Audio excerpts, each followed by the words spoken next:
Friends, ನಾನು ಶ್ವೇತಾ ರಾಜೇಂದ್ರನ್ ಮಾತಾಡ್ತಾ ಇರೋದು. ಲಕ್ಷ್ಮಿತಾ ರಾಯರ್ ಮಗಳು ಕನ್ನಡ ಯೂಟ್ಯೂಬ್ ಚಾನಲ್ಗೆ ತಮ್ಮೆಲ್ಲರಿಗೂ ಆತ್ಮೀಯವಾದ ಸ್ವಾಗತ. ಸ್ನೇಹಿತರೆ, ಇವತ್ತಿನ ದಿನ ವಿಶೇಷವಾಗಿ ಆಂಜನೇಯ ದೇವರ ಹುಟ್ಟುಹಬ್ಬದ ದಿನ ಆಗಿರುತ್ತೆ. ಪ್ರತಿಯೊಬ್ಬರು ಕೂಡ ಆಂಜನೇಯ ದೇವರ ದರ್ಶನ ಮಾಡುವಂಥದ್ದು, ಅದರಲ್ಲೂ ತಮ್ಮ ಸಕಲ ಇಷ್ಟಾರ್ಥಗಳು ನೆರವೇರಬೇಕು ಅಂತ ಬಯಸುವಂಥವ್ರು ಇವತ್ತಿನ ದಿನ ಆಂಜನೇಯನ ದೇವಸ್ಥಾನಗಳಲ್ಲಿ ದಾರನ ಕಟ್ಕೊಳ್ಳೋ ಅಂಥದ್ದು ಇರುತ್ತೆ. ನೀವು ಸಹ ಅರ್ಚಕರ ಹತ್ರ ಹೇಳಿ ದಾರವನ್ನು ತಗೊಂಬಂದು ಕಟ್ಟಿಕೊಳ್ಳೋ ಅಂಥದ್ದನ್ನು ಮಾಡಬೇಕಾಗುತ್ತೆ. ಯಾಕೆ ಇವತ್ತಿನ ದಿನ ಆ ದಾರವನ್ನು ಕಟ್ಕೊಬೇಕು ಅಂದರೆ, ಸಂತಾನಕ್ಕೆ ಸಮಸ್ಯೆಗೆ ದೋಷಗಳಿದ್ದರೆ ಅಥವಾ ಮದುವೆಗೆ ಆಗಲು ವಿಳಂಬ ಆಗ್ತಾ ಇದ್ದರೆ ಅಂತಹ ದಾರವನ್ನು ಯಾರು ಕಟ್ಟಿಕೊಳ್ಳುತ್ತಾರೋ ಅವರಿಗೆ ಆ ದೋಷಗಳು, ವಿವಾಹದಲ್ಲಿನ ದೋಷಗಳು ನಿವಾರಣೆ ಆಗುತ್ತೆ. ಸಂತಾನಕ್ಕೆ ಸಂಬಂಧಪಟ್ಟ ದೋಷಗಳು ಕೂಡ ನಿವಾರಣೆ ಆಗುತ್ತೆ. ಅದಕ್ಕೆ ನೀವು ದಾರಗಳನ್ನು ಕಟ್ಕೊಬೇಕು. ಅಕಸ್ಮಾತು ಅಲ್ಲಿ ಅರ್ಚಕರು ಕೊಡಲ್ಲ ಅಂತಂದರೆ ನೀವೇ ಒಂದು ಕೆಂಪು ದಾರನ ನೀವು ತಗೊಬೇಕಾಗುತ್ತೆ. ಆ ಕೆಂಪು ದಾರನ ನೀವು ತಗೊಂಡು 13 ಗಂಟೆಗಳನ್ನು ಹಾಕ್ತಾ ಶ್ರೀರಾಮ ಶ್ರೀರಾಮ ಅಂತ ಹೇಳ್ಕೊಂಡು ಅಥವಾ ಓಂ ಹನುಮತೆ ನಮಃ ಅಂತ ನೀವು ಹೇಳ್ಕೊಂಡು ಒಂದೊಂದು ಗಂಟನ್ನು ಹಾಕುವಾಗ ನೀವು 13 ಗಂಟೆಗಳನ್ನು ಹಾಕಬೇಕು.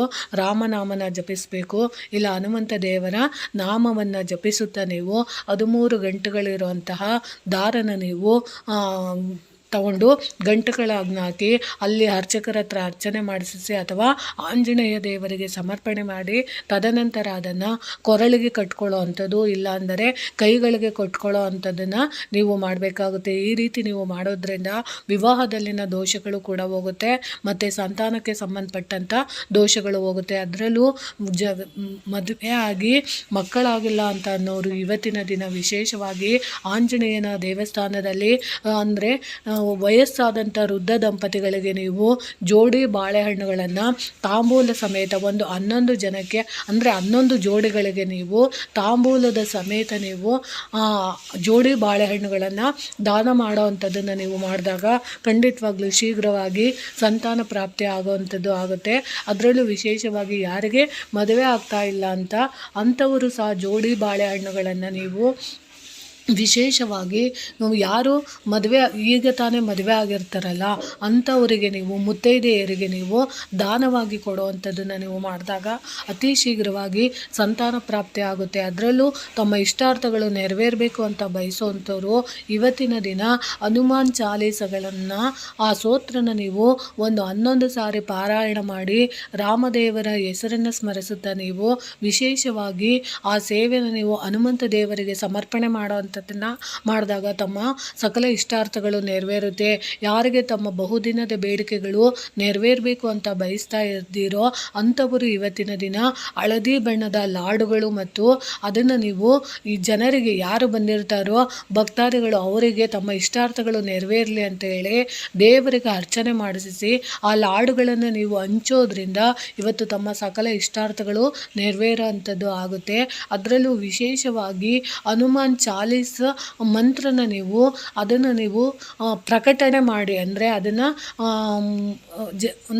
ಅದನ್ನು ಹನುಮಾನ್ ಚಾಲೀಸ್ ಯಾವ ರೀತಿ ಪೂರ್ತಿ ಇರುತ್ತೋ ಅದನ್ನು ನೀವು ಪಾಂಪ್ಲೆಟ್ ಮಾಡಿ ಅದನ್ನು ನೀವು ಜನರಿಗೆ ಇವತ್ತಿನ ದಿನ ಹಂಚೋದ್ರಿಂದ ಅಂದರೆ ಒಂದು 500 ಹಂಚಿಸ್ತೀನಿ, ಇಲ್ಲಾಂದರೆ 1000 ಪಾಂಪ್ಲೆಟನ್ನು ಹಂಚಿಸ್ತೀನಿ ಅಂತ ಹೇಳಿ ಆ ಪಾಂಪ್ಲೆಟ್ ಅಂದರೆ ಹನುಮಾನ್ ಚಾಲೀಸ್ ಪಾಂಪ್ಲೆಟನ್ನು ಒಡಿಸಿ ಅದನ್ನು ನೀವು ದೇವಸ್ಥಾನದಲ್ಲಿ ಬರುವಂಥ ಭಕ್ತಾದಿಗಳಿಗೆ ನೀವು ಆ ಪಾಂಪ್ಲೆಟನ್ನು ಹಂಚೋದ್ರಿಂದ ತಮ್ಮ ಸಕಲ ಇಷ್ಟಾರ್ಥಗಳು ಕೂಡ ನೆರವೇರೋ ಅಂಥದ್ದು ಆಗುತ್ತೆ.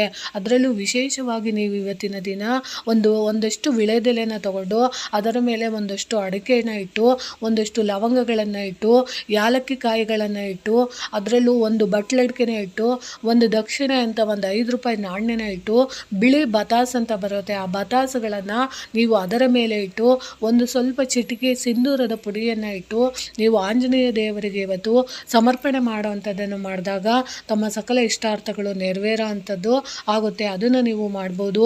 ಇವತ್ತಿನ ದಿನ ನೀವು ಚಂದ್ರದೇವರಿಗೆ ವಿಶೇಷವಾಗಿ ತಮ್ಮ ಬೇಡಿಕೆಗಳು ನೆರವೇರಬೇಕು ಅಂತ ಬಯಸುವಂಥವ್ರು ಒಂದು ಬೌಲಲ್ಲಿ ನೀವು ಹಾಲು ಮತ್ತು ಜೇನನ್ನು ಬೆರೆಸಿ ನಿಮಗೆ ಯಾವ ಇಷ್ಟಾರ್ಥಗಳು ನೆರವೇರಬೇಕು ಅಂತ ಬಯಸ್ತೀರಾ ಅದನ್ನು ನೀವು ಹನುಮಂತ ದೇವರಿಗೆ ಸ್ಮರಣೆ ಮಾಡಿ ಅದನ್ನು ನೀವು ಆಕಾಶಕ್ಕೆ ತೋರಿಸುತ್ತಾ ಇಡೀ ರಾತ್ರಿ ಅದನ್ನು ಒಂದು ಬಟ್ಟಲಲ್ಲಿ ಬಿಟ್ಟು ನಿಮ್ಮ ಇಷ್ಟಾರ್ಥಗಳನ್ನು ಕೇಳಿಕೊಂಡಾಗ ಖಂಡಿತವಾಗ್ಲೂ ನಿಮ್ಮ ಇಷ್ಟಾರ್ಥಗಳು ಪ್ರಕೃತಿಯಲ್ಲಿರುವಂಥ ದೇವತೆಗಳು ನಿಮಗೆ ಸಹಾಯ ಮಾಡುತ್ತೆ ಅಂತ ತಿಳಿಸ್ಕೊಡ್ತಿದ್ದೀನಿ. ಇದನ್ನು ಸಹ ನೀವು ಮಾಡ್ಬೋದು. ಅದರಲ್ಲೂ ವಿಶೇಷವಾಗಿ ಇವತ್ತಿನ ದಿನ ಹನುಮಂತನ ದೇವಸ್ಥಾನಗಳಲ್ಲಿ ಯಾರು ಪುಟ್ಟು ಮಕ್ಕಳು ಬಂದಿರ್ತಾರೋ ಅಂಥ ಪುಟ್ಟು ಮಕ್ಕಳಿಗೆ ನೀವು ಸಿಹಿಗಳನ್ನು ಹಂಚುವಂಥದ್ದು, ಚಾಕ್ಲೇಟನ್ನು ಕೊಡುವಂಥದ್ದು, ಲಾಡುಗಳನ್ನು ವಿತರಣೆ ಮಾಡುವಂಥದ್ದನ್ನು ನೀವು ಮಾಡಿದಾಗ ಖಂಡಿತವಾಗ್ಲೂ ನಿಮ್ಮ ಇಷ್ಟಾರ್ಥಗಳು ನೆರವೇರೋ ಅಂಥದ್ದು ಆಗುತ್ತೆ. ಇವತ್ತಿನ ದಿನ ನೀವು ಈ ಸೇವೆಗಳನ್ನು ಸಹ ಮಾಡ್ಬೋದು.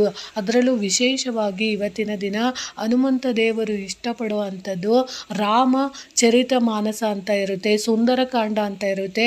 ಆ ಚರಿತೆಗಳನ್ನು ನೀವು ಓದುವಂಥದ್ದು ಮತ್ತು ರಾಮನ ಜೀವನ ಚರಿತ್ರೆಗಳನ್ನು ಅಥವಾ ರಾಮನಿಗೆ ಸಂಬಂಧಪಟ್ಟಂಥ ಸ್ತೋತ್ರಗಳನ್ನು ಹಾಡುಗಳನ್ನು ಇವತ್ತಿನ ದಿನ ದೇವಸ್ಥಾನದಲ್ಲಿ ಹೇಳುವಂಥದ್ದು ಅಥವಾ ನಿಮ್ಮ ಮನೆಗಳಲ್ಲಿ ಪೂಜೆ ಮಾಡುವಾಗ ಇವತ್ತಿನ ದಿನ ರಾಮನಿಗೆ ಸಂಬಂಧಪಟ್ಟಂಥ ಸ್ತೋತ್ರಗಳನ್ನು ಹೇಳ್ಕೊಳ್ಳೋದು ಮತ್ತು ಹಾಡುಗಳನ್ನು ಹೇಳೋದ್ರಿಂದ ಖಂಡಿತವಾಗ್ಲೂ ಹನುಮಂತ ದೇವರಿಗೆ ತುಂಬಾ ಖುಷಿಯಾಗುತ್ತೆ. ಇದನ್ನು ನೀವು ಈ ಸೇವೆಗಳನ್ನು ಕೂಡ ಇವತ್ತಿನ ದಿನ ನೀವು ಮಾಡ್ಬೋದು ಅಂತ ತಿಳಿಸ್ಕೊಡ್ತಿದ್ದೀನಿ. ಈ ಸಣ್ಣ ಮಾಹಿತಿಗಳು ನಿಮಗೆ ಇಷ್ಟ ಆಗಿದೆ ಅಂದ್ಕೊತೀನಿ. ಪ್ರೀತಿಯ ಧನ್ಯವಾದಗಳು ಸ್ನೇಹಿತರೆ.